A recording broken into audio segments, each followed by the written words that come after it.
ایک طرف دعویٰ ہے میپکو نے خسارہ کم کر دیا، منافع کما لیا، لائن لاسز تاریخی سطح پر کم کر دیے اور ریکوری 100% سے بھی اوپر پہنچا دی۔ دوسری طرف میپکو کے اپنے ریکارڈ کی ایک ایسی شیٹ بیٹک نیوز کو موصول ہوئی ہے جس میں صرف ڈیٹیکشن بلوں کے نام پر 3 کروڑ 14 لاکھ سے زائد یونٹس اور 86 کروڑ 50 لاکھ روپے سے زائد کی رقم سامنے آتی ہے۔ تو پھر سوال یہ ہے کہ میپکو کا منافع آخر آیا کہاں سے؟ کیا واقعی بجلی چوری کم ہوئی؟ کیا واقعی لائن لاسز کم ہوئے؟ یا پھر عوام کی بجلی بلوں میں ڈالے گئے ڈیٹیکشن یونٹس اور اضافی بلنگ نے اس مالی کامیابی میں سب سے بڑا کردار ادا کیا؟ آئیے اعداد و شمار سے پوری کہانی سمجھتے ہیں۔ وفاقی وزیر توانائی اویس احمد لغاری کی جانب سے جاری کردہ دعوے کے مطابق میپکو نے 2 سال کے دوران 36 ارب روپے کے خسارے کو تقریباً 1 ارب 5 کروڑ روپے کے منافع میں تبدیل کر دیا۔ میپکو کی جانب سے بھی مالی سال 2025-26 کی کارکردگی کو تاریخی کامیابی قرار دیا گیا۔ دعویٰ ہے کہ لائن لاسز 15.2% سے کم ہو کر 11.9% رہ گئے، ریکوری 98.6% سے بڑھ کر 100.8% ہو گئی اور نیپرا کے ہدف سے 1 ارب 5 کروڑ 52 لاکھ روپے اضافی آمدن حاصل ہوئی۔ بظاہر واہ شاندار کامیابی، لیکن کہانی کا دوسرا رخ میپکو کے اپنے ڈیٹیکشن بلنگ ریکارڈ میں چھپا ہوا ہے۔ اس ریکارڈ کے مطابق مختلف سرکلز اور ڈویژنز میں 90,420 صارفین کے خلاف ڈیٹیکشن ایڈجسٹمنٹ درج کی گئی۔ کل detection units 3 crore 14 lakh 9,063 units اور ان یونٹس کی مالی مالیت 86 کروڑ 50 لاکھ 19,167 روپے، یعنی تقریباً 86 کروڑ 50 لاکھ روپے۔ اب ذرا اس رقم کو میپکو کے بتائے گئے تقریباً 1 ارب 5 کروڑ روپے کے منافع کے سامنے رکھیں۔ 86 کروڑ 50 لاکھ مقابلے میں 1 ارب 5 کروڑ یعنی تقریباً 82%۔ یہ معمولی اتفاق نہیں، یہ ایک ایسا عدد ہے جسے نظر انداز نہیں کیا جا سکتا۔ اور یہ بھی یاد رکھیے، یہ عام فروخت شدہ بجلی کی یونٹس نہیں، فراہم کردہ ریکارڈ میں ڈیٹیکشن ایڈجسٹمنٹ کے طور پر درج یونٹس ہیں۔ اب آئیے دیکھتے ہیں یہ ڈیٹیکشن کہاں کہاں ہوئی۔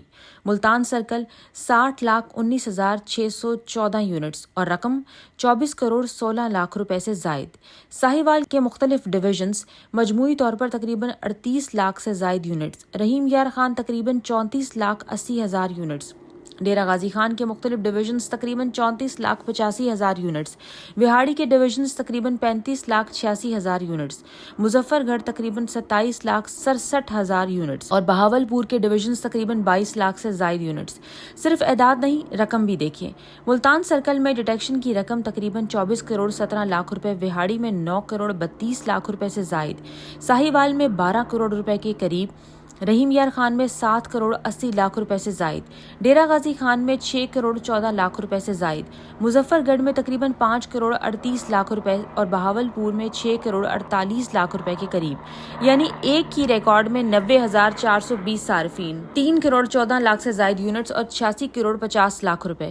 اب اصل سوال یہاں سے شروع ہوتا ہے، کیا ان تمام ڈیٹیکشن بلوں کے پیچھے وہی شواہد اور قانونی طریقہ کار موجود تھا جو نیپرا کے کنزیومر سروسز مینول میں لازم قرار دیا گیا ہے؟ کیونکہ نیپرا کی موجودہ کنزیومر سروسز مینول میں ڈیٹیکشن بل جاری کرنے کے لیے باقاعدہ طریقہ کار موجود ہے۔ میٹر کی خرابی، سست رفتاری یا بجلی چوری کی نوعیت کے مطابق شواہد، جانچ اور حساب کے تقاضے مختلف ہیں۔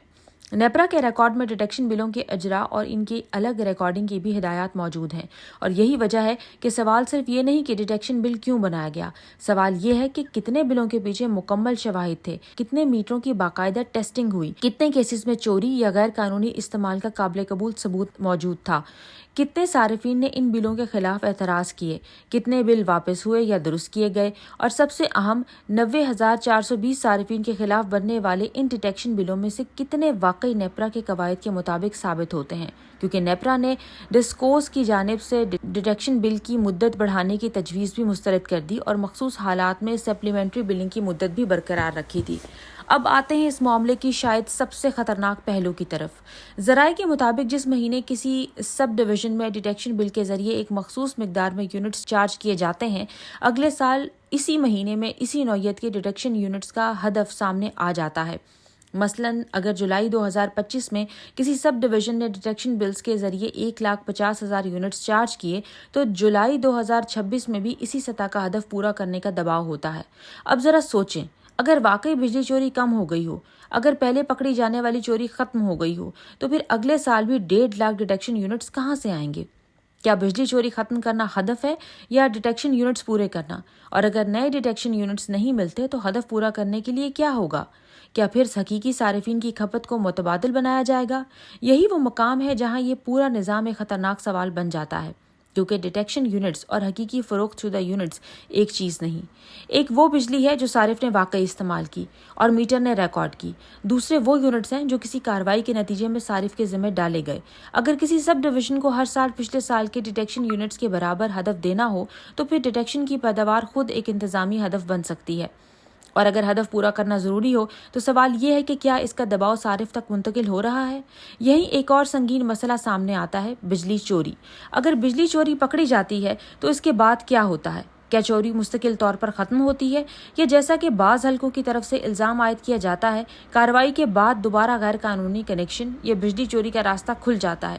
اگر ایسا ہے تو یہ صرف صارف کا مسئلہ نہیں، یہ پورے نظام کی ناکامی ہے، کیونکہ ایک طرف چوری پکڑنے کے نام پر ڈیٹیکشن بل بنتا ہے اور دوسری طرف اسی چوری کو مستقل طور پر ختم نہ کیا جائے اور پھر اگلے سال اسی ڈیٹیکشن کے برابر نئے یونٹس کا ہدف دے دیا جائے، تو سوال بنتا ہے کہ ہم بجلی چوری ختم کر رہے ہیں یا صرف اس کا بل بنا رہے ہیں۔ اس لیے اگر بجلی چوری پکڑی جائے تو اس کا حقیقی خاتمہ بھی ضروری ہے، کیونکہ کسی صارف پر بھاری ڈیٹیکشن بل ڈال دینے اور وہ قانونی پیچیدگی، بجلی منقطع ہونے کے خوف یا لا علمی کے باعث رقم ادا کر دیں تو اس رقم کو بجلی چوری کے حقیقی خاتمے کا ثبوت قرار نہیں دیا جا سکتا۔ میپکو کا کہنا ہے کہ لائن لاسز میں کمی، سخت مانیٹرنگ، بجلی چوری کے خلاف کارروائی اور بہتر ریکوری نے کمپنی کی مالی پوزیشن بدل دی۔ حکومتی اعلامیے میں بھی لائن لاسز میں کمی اور ریکوری میں بہتری کو صلاحیت کا نتیجہ قرار دیا گیا ہے، لیکن حقیقت یہ ہے کہ چوری کے خلاف کارروائی اور ڈیٹیکشن بلنگ ایک ہی چیز نہیں ہے۔ اصل کامیابی تب ہوگی جب چوری پکڑی جائے، چوری ختم ہو، لائن لاسز مستقل کم ہو اور صارف پر صرف وہی رقم عائد ہو جو قانون اور نیپرا کے قواعد کے مطابق ثابت ہو۔ اب واپس آتے ہیں 1 ارب 5 کروڑ روپے پر۔ وفاقی وزیر اویس لغاری نے اسے 36 ارب روپے کے خسارے سے 1 ارب 5 کروڑ روپے کے منافع تک پہنچنے کی تاریخی کامیابی قرار دیا ہے، جبکہ میپکو کی اپنی پریس ریلیز میں نیپرا کے ہدف سے 1 ارب 5 کروڑ 52 لاکھ روپے اضافی آمدن کی بات کی گئی ہے۔ یہ دونوں اعداد ایک جیسے نہیں ہیں اور اس فرق کو نظر انداز نہیں کیا جا سکتا۔ اصل سوال یہ ہے کہ 1 ارب 5 کروڑ کا منافع کیسے نکلا؟ اس میں لائن لاسز سے کمی میں کتنا فائدہ ہوا، ریکوری میں بہتری سے کتنا، بجلی چوری کے خاتمے سے کتنا اور ڈیٹیکشن بلنگ سے کتنی رقم وصول ہوئی؟ یہ تفصیلی بریک ڈاؤن عوام کے سامنے آنا چاہیے، کیونکہ جب ایک طرف 1 ارب 5 کروڑ روپے کے منافع کا جشن منایا جا رہا ہو اور دوسری طرف میپکو کے اپنے ریکارڈ میں صرف ایک فراہم کردہ ڈیٹیکشن شیٹ پر 86 کروڑ 50 لاکھ روپے کی رقم سامنے آ رہی ہو، تو ایک بنیادی سوال تو بنتا ہے کہ یہ منافع واقعی کارکردگی کا نتیجہ ہے یا بلنگ کی وہ رقم بھی اس کامیابی کا حصہ ہے جو پہلے صارفین کی جیب سے نکالی گئی۔ اور یہاں ہم یہ نہیں کہہ رہے کہ ہر ڈیٹیکشن بل ناجائز ہے، نہیں، ہر کیس کا فیصلہ اس کے شواہد، میٹر ٹیسٹ، چوری کے ثبوت، حساب کے طریقہ کار اور نیپکا کے قواعد کی روشنی میں ہی ہو سکتا ہے۔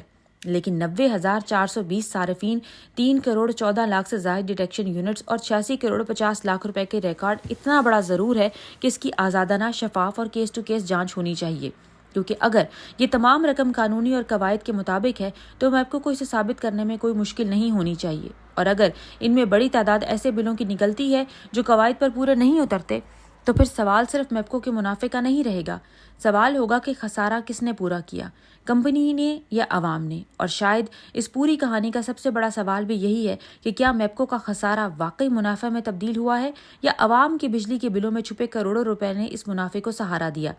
میپکو حکام، وفاقی وزیر توانائی اور نیپرا تینوں کے سامنے اب یہ سوال موجود ہے۔ اعداد و شمار میپکو کے اپنے ہیں، ریکارڈ موجود ہے، اب وضاحت بھی ہونی چاہیے، کیونکہ بجلی کا بل صرف ایک کاغذ نہیں، ہر شہری کے گھر کے بجٹ کا سوال ہے۔